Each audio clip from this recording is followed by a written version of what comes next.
Qapını var, yenə də daşlayırlar, yenə də daş atırlar qapıya. Montenegronun paytaxtı Podgoritsada yaşayan Azərbaycan vətəndaşı Necef Necəfli şəhərdə son baş verənlərlə bağlı danışır.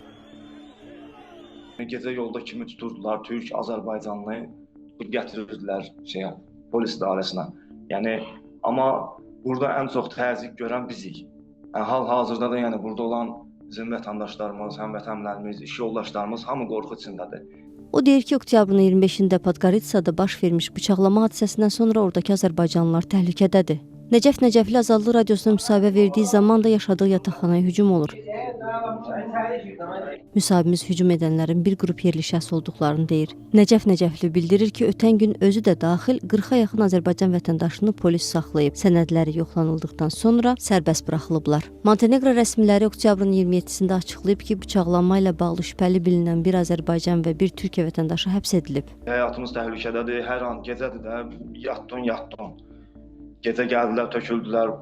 Neyniyə bilərik ki, biz bu qədər adama, neyniyə bilərik ki? Üstəlik, bizim ən böyük də narahatçılığımız bizim iş yoldaşımızı, həmvətənimizi, Yaqub Qurbanovu şübhəli şəxs qismində saxlayıb buraxmamaqlarıdır. Biz ona görə çox narahatıq.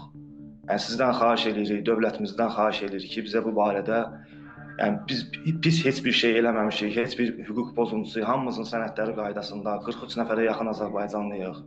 Necef Necəfli 6 aydan çoxdur işləmək izni ilə Podgoritsadadır. Sağ olsun, səfir bizi qəbul elədi. O deyir ki, oktyabrın 28-i səhər Azərbaycanın ölkədəki səfiri Kamil Xasiyev onları qəbul edib, köməklik edəcəkləri ilə bağlı vəd verib. Azadlıq Radiosu da Montenegrodakı Azərbaycan səfirliyi ilə əlaqə yaradıb. Səfirliyin əməkdaşı olayla bağlı sual eşitdikdən sonra telefonu söndürüb. Azadlıq Radiosu səfirliyin e-mail ünvanlarına, o cümlədən Xarici İşlər Nazirliyinə də müraciət edib. Lakin material yayımlanana kimi cavab almaq mümkün olmayıb. Azərbaycandan fərqli olaraq Türkiyə hökuməti hadisəyə çevik reaksiya verib. Türkiyə Xarici İşlər Naziri Hakan Fidan Montenegro hökumətindən Türk vətəndaşlarının təhlükəsizliyinin qorunmasını istəyib. 6 ildir Montenegroda yaşayan Türkiyə vətəndaşı Məsud Uysal deyir ki, belə davam edərsə geriyə qayıtmaqdan başqa çarə yoxdur. Yarın nasıl olur?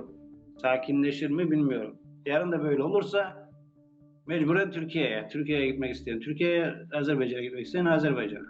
Oktyabrın 25-dəki olaydan sonra bir sıra Türkiyə dövlət nişanlı avtomobillər və bir Türkiyə vətəndaşına məxsus olduğu deyilən restorana zərər vurulub.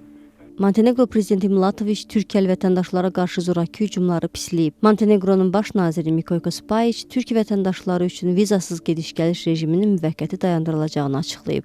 Azərbaycanla vizasız rejim haqqında heç bir açıqlama olmayıb.